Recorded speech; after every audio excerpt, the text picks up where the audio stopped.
DW AfricaLink. Warning. We'll be discussing suicide. If this is a difficult topic for you, please prioritize your well-being. While challenging for me, addressing such topics is essential to save lives. In Kenya, for example, there is an increasing number of young people dying by suicide. So what's behind this increase in deaths? And how can you help save lives? That's what's coming up. I am Eddy Micah Jr., and you are welcome to AfricaLink, the podcast connecting you to the stories that matter. AfricaLink, every weekday here on DW. Nairobi is facing a silent crisis with a sharp rise in youth suicide cases. Experts say it is driven by issues such as economic hardship, unemployment, family conflict, and inadequate mental health support. Each day, Nairobi's main funeral home receives between 2 and 4 suicide victims, with that number skyrocketing to over 30 on weekends. More than 80% are young people from diverse backgrounds, including informal settlements and middle-class neighborhoods. According to some estimates, suicide is now the 4th leading cause of death among Kenyan youth aged 15 to 35. So it's serious what we're about to get into. To help discuss this, I have Benta Wambui, an industrial and organizational psychologist. DW correspondent in Nairobi, Felix Maringa, is also here with us.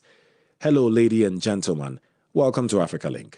Benta, it's a difficult topic, challenging for sure, but also very important to discuss. First of all, explain what suicide is. Okay, so when we talk about suicide, we're talking about death caused by injuring yourself with the intent to die. So that's how we would summarize suicide. And it depends. An attempt means that it was not successful, but when we use suicide, it's that a death occurred. Right. And so I've always wondered, and I know a lot of our listeners wonder the same, what really can get someone to the point where they say, okay, I've had enough of living and I want to end my life?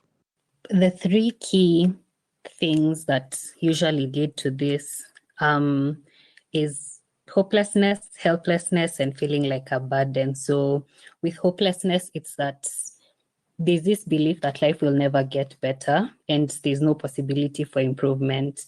So that's usually one of the key causes. And then with helplessness, it's this feeling that no matter what action I take, my situation will not improve. So there's no outlet. Things will end up as they are. There's that helplessness. And then also feeling like a burden. So an individual expresses that they feel like they are a burden to others and that, people's lives would be better off without them. So those are usually the 3.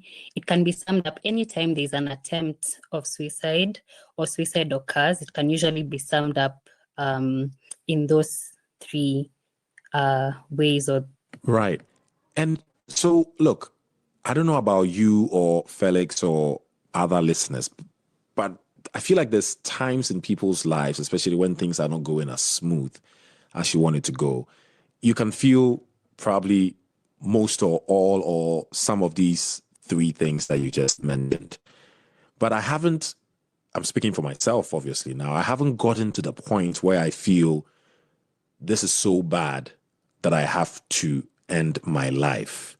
Does that make me stronger than those that end up taking their lives? Or is there something extra that makes them make that move? Is it just because maybe I've not reached that breaking point yet? What do you think? There are certain factors that determine whether an individual will get to that point or not.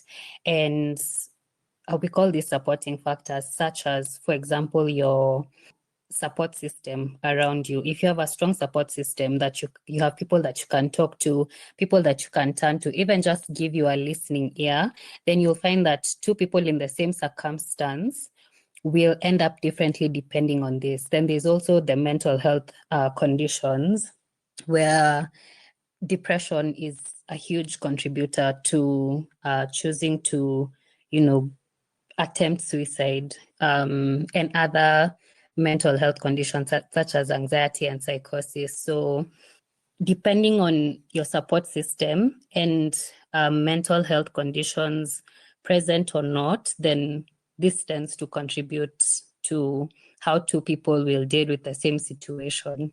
Right. Thanks for that. And still with you, so we understand that in Kenya, we're finding out that more and more young people are taking their lives, right? The figures sound disturbing. What, in your analysis, do you think is contributing to the rise in suicide cases among the youth in Kenya, particularly Nairobi, as our focus place?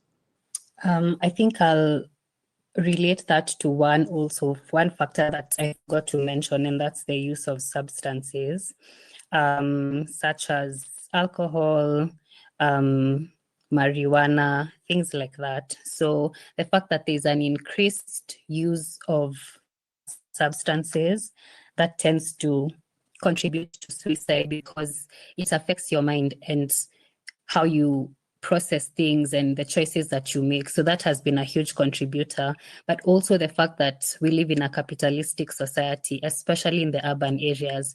That means that everyone is focused on how can I better my life, as opposed to like in the rural areas, and how things were before capitalism took over. You are concerned with whether your neighbor ate and how their life is going, and you make time to sit and chat. But in our busy worlds, people rarely care about how their neighbors are doing. And that means that a lot of people are in isolation, and that tends to increase the risk of suicide. I think let me also say, in connection to that, just the increasing pressures of I need to make it in life. And this is unfortunately the messaging that is being pushed out in the socials and also in different types of media, that your life is worth something if you're driving a car and a certain type of car, if you live in a certain neighborhood. And if that is not the case, then your life doesn't really amount to much. And, it's sad how dark that is, but we've normalized it so much. And, people have really internalized that. And especially men, International Men's Day, happy International Men's Day to all men, especially the ones in studio with me. That has really affected their mindsets and how they view their self-worth and the value that they have. It's no longer intrinsic, it's extrinsic to the things that you bring to the table and things like that. So those are just some of the contributing factors. Yeah, really, really. First of all, thank you very much for wishing me and Felix happy Men's Day. Look, I want to go to correspondent Felix Maringa in a bit, but there's something you touched on that I really need to prod a bit more, because are you suggesting in any way that somehow the social pressures or the pressures of life, as you tried to mention, is driving more men to commit suicide than women? Is that accurate? Or which group of people are committing suicide more? Definitely the men. So statistically, more women threaten suicide, more men complete suicide. So, I mean, our theory is that women will threaten suicide, but they'll talk about it. They'll tell their friends how they're feeling and things like that, and they'll talk about it. But men will rarely talk about it. So they'll not threaten, but once they decide to do it, they will, complete it. But to answer your question, yes, I feel like men tend to receive that pressure in a greater sense than women do, because there's this whole conversation around men being providers in the home and them putting bread on the table. Therefore, there's a higher pressure for them in terms of finances, and also just in their social circles. There's a way fellow men treat you. I don't know if you guys know this joke where, if you come into a compound and there's a watchman and you're driving a big car, there's a way they'll treat you, as opposed to like if you came into the same compound with a smaller car, or if you are walking, especially as a man. So I feel like the pressure is higher for men to perform financially than it is on women. And what kind of age group are we talking about? The age group that commits suicide the most? The age group that is highly affected is between the ages of, say, 15 to around 35. And this is because, there are higher rates of, again, substance use, as we talked about, but also there are other compounding factors, such as, their relationships, they're trying to settle down in marriage and things like that. There's also financial and economic difficulties, and that's the age where a lot of people are trying to set themselves up in life and things like that. So work-related stressors, things like that. So that tends to be the age group that's highly affected.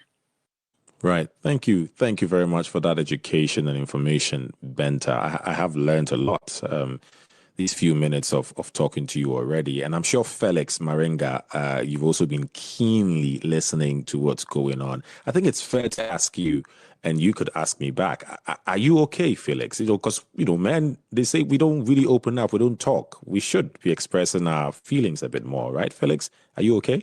Yes, I am well, and that's true. A lot of men are not able to express themselves for the obvious reason, especially within the Africa traditional setup.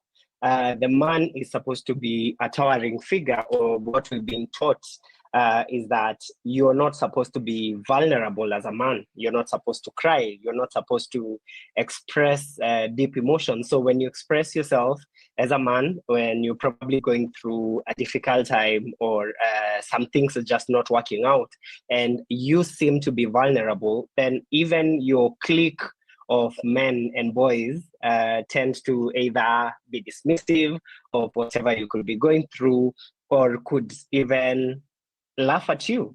And we've also seen a couple of times when probably a man comes into a boys' crew and says, "Hey guys, I was dumped by my girlfriend," and that becomes a whole conversation. How could you allow her to leave you just like that? You're not a man enough. No, you're the one who's supposed to have left. You should have seen this. And sometimes the relationship broke up for whatever reason, but by the fact that this person has decided to be vulnerable, then it becomes a problem for them. They feel like they are less of a man by them being vulnerable. And that has made a lot of men not be able to talk or express themselves. And that puts many men within the African setup at a disadvantage. So to answer your question, yes, I'm okay. And are you okay yourself? I am okay. Thank you very much for asking. I could do with some more sleep, though, if I'm to be honest. I think I didn't sleep too well. I had a lot of nightmares somehow. So I could do with some extra sleep later, and I could be even better. Thank you very much for asking. Staying with you, though, because of how important this topic is, Felix, I'm wondering how the media in Kenya is reporting on this issue.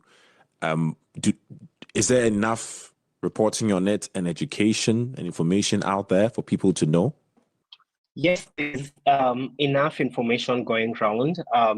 Of course, more can always be done. More can always be weaved into our everyday lives to ensure that people get to hear the information. But the media in Kenya is doing TV shows to address suicide cases. There are TV discussions, radio discussions, and people are talking about suicide prevention. They're talking about how to deal with mental health challenges, how to be able to deal with the challenges as they come. But also the media has been very keen to paste the numbers to the audiences or to the viewers so that people can be able to see the gravity of the matter. And just to get some numbers here with us is that just in in the month of July and August, about 468 deaths were reported, and they were as a result of suicide here in Kenya. The numbers vary year in, year out. Of course, there are things like reporting, which is not very, it's not a straight line, because some families also do not tend to report that their kin died by suicide. So some of the cases go unreported. And so there's not specific figures about how many cases and how many people have died by suicide. But as Benta earlier responded, about 80% of the men are committing suicide between the ages of, as she said, 15 to 35. And it's worrying. I'm just wondering how communities then are dealing with this, because, if you want change to happen, community leaders, families, the parents and all, they should be all hands on deck to try to address this issue. Is there a growing sense of how important it is to address this among such groups? There's definitely a growing concern about how communities need to address this growing issue or the crisis that people have been facing. And some of the things that are being done is that there's now encouragement of peer-to-peer engagements. There's constant conversation around men need to come out, people need to come out facing whatever challenges, and they need to engage their peers. As Benta mentioned, in this fast-moving capitalistic age, there's a lot of, I don't care whatever my neighbor is going through, I don't care whatever people are going through. But nowadays, communities have groupings where people are being encouraged to meet as often as they can to be able to talk and to be able to just free up their minds. We are having some organizations here in the country organizing nature walks where people can go interact with nature, be able to speak with one another, and be able to just let out whatever is in their chest. We also have the religious organizations and the non-religious organizations also organizing community events where people come together and talk about suicide, talk about mental health, talk about drug abuse, and talk about how people can be able to face the challenges that they're having every single day. And that's great. I really am happy about what you're saying, Felix. Also, from the government side, what are they doing that suggests that they are taking this seriously? Okay, so on government side, there's a couple of things that have been happening. Just earlier this year, there was a ruling in the High Court of Kenya that decriminalized suicide, because historically suicide in Kenya has been criminalized, and so many of the cases would go unreported because people knew it was a criminal act. So if somebody tried to commit suicide and it didn't fall through, then they would spend time in jail. They'd have to pay hefty fines to government. But now the government has decriminalized suicide, and now it's considered as a health matter and not as a crime. So anybody either trying to commit suicide, having the suicidal tendencies, they are being redirected to health facilities to have some help. The government has also been having initiatives. For instance, the government has a suicide prevention strategy of the year 2021 to 2026 that aims to increase awareness, address stigma, and also improve access to mental health services.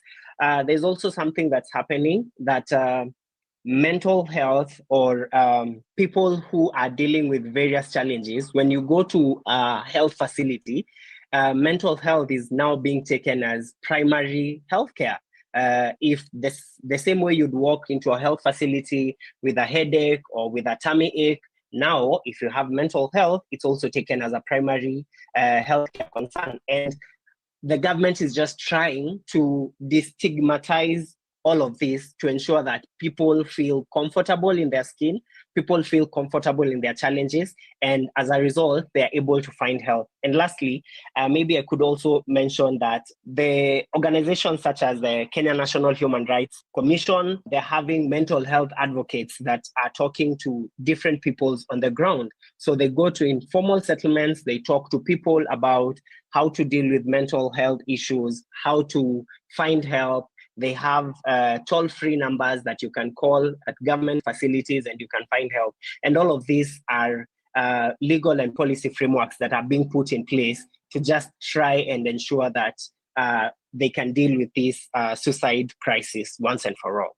Right, right. To be honest, I'm happy hearing these measures that are being taken by the government and other stakeholders. Obviously, challenges still remain, but it seems to me that the attention is more and more being given to the issue of suicide.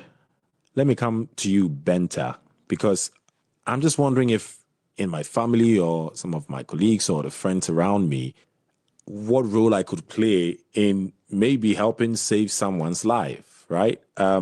What are some of the early warning signs that people should be looking out for among suicidal individuals? Right. I think first on the list is ensuring that you really listen to people. If things like, let me think of an example. If things like them talking about how their life has been great, but they feel like, it's time to end it, or making jokes about suicide, or, talking about how the things that they own, their possessions, should be shared if they were to die, and things like that. Ensure that you prod with the people in your life. Ensure that you have a conversation with them. If they start to withdraw and isolate themselves from people, and they lose interest in the things that once brought them joy, they were outgoing, or they enjoyed hanging out with friends, or they enjoyed their jobs, but they're kind of like losing interest in these things that once brought them joy, then that's a red flag as well. And you'll find that for some people, they're coming from a season of depression, but all of a sudden nothing has changed, but suddenly they have this joy that is unexplainable. And usually it's coming from the fact that they have decided to end it all, and they feel like they'll finally get some reprieve. So if there are people in your life who are depressed and they have this sudden joy that's not explainable, then it's also something that needs to be looked into. And I think it boils down to just, paying attention to these warning signs in people's lives and taking the time to actually follow through and check in with them. Right. Really, really, really helpful, all that you have shared with us, Benta, and thank you also very much, Felix. I will definitely remember this discussion, and I think it just gives me a sort of different perspective about life, that sometimes when you're all excited and happy about life, it should not be taken for granted, right? Because there are other people that are facing challenges and want to end their lives. And where we can, we should definitely help people around us survive. It sounds like very deep words I'm sharing, but only got the motivation from you, Benta and Felix. Many thanks. Benta Wambui, industrial and organizational psychologist and DW correspondent in Nairobi, Felix Maringa. Thank you very much. Get the stories that are shaping the continent here on AfricaLink. Now, earlier this year, Kenya decriminalized attempted suicide, removing barriers for those seeking help and reducing stigma. This is a significant step towards change. With sustained commitment from authorities and civil society, there is hope that Nairobi can reverse this deadly trend and restore hope among its youth. We'd love to hear from you, so please share your thoughts with us on Facebook at DW Africa. But most importantly, speak to someone if you need help. Don't forget to listen to us on Spotify or wherever you get your podcasts, and subscribe to our DW Africa YouTube channel so you never miss an episode. This show was co-produced and edited by Isaac Mugabe, and I am Eddy Micah Jr. Thanks for listening.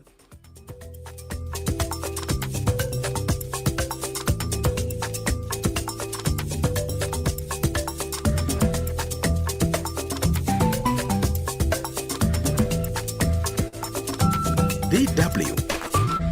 Made for minds.